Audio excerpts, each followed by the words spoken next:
Time to build an actual cohesive level that's actually more creative than anything New Super Mario Bros. Has come up with in the last, decade. Super Mario Maker was one of the best games the Wii U had to offer and really made the gamepad seem like, wow, this is very useful.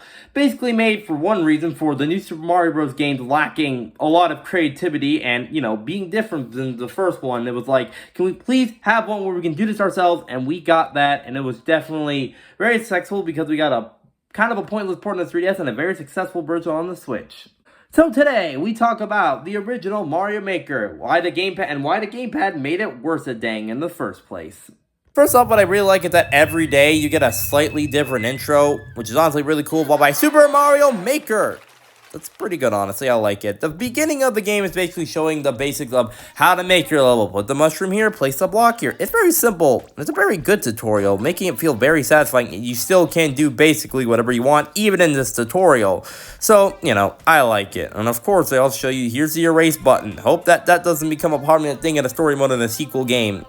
Very nice. It's just the basic levels you need. Basically, at the top here, the toolbar showing you all your items, like bricks, question mark blocks, all that. Still kind of weird how with a game with all these different types of things you can put in levels, why Nintendo didn't do a game like this earlier. Now they just kept pumping out new Super Mario Bros. And hope you were all satisfied with that for like a whole decade and a half, roughly.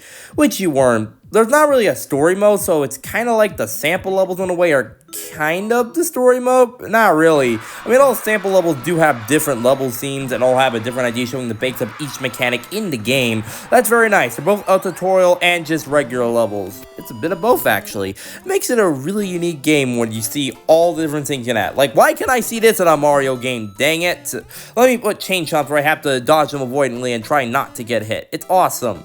Plus, there's always different styles. You got Super Mario Bros., Super Mario Bros. 3, Super Mario World, and New Super Bros. U. Gotta put 3 of the most classics, but then also put the newest one down. That's a whole thing. Yeah, and I still like this. Let me play these levels. Like, honestly, all the ways to make all the mechanics work different with all the styles, it's awesome. And finally, I get to bring back some new items, like the Goomba Shoe, which was only in one level of Super Mario Bros. 3. It's nice to finally see it back in another Mario game, which is nice. Also, chainsaws, make your own tracks and all that, make enemies bigger, make them fly. It's awesome, so cool. Oh yeah, and of course you can have different styles. Of course, there's also some things that you never expect from other games, like Super Mario Bros. 3 having both an airship and ghost theme. That's awesome. Super Mario World having Hammer Bros. And also Super Mario World giving it a new, different Bowser. That's cool.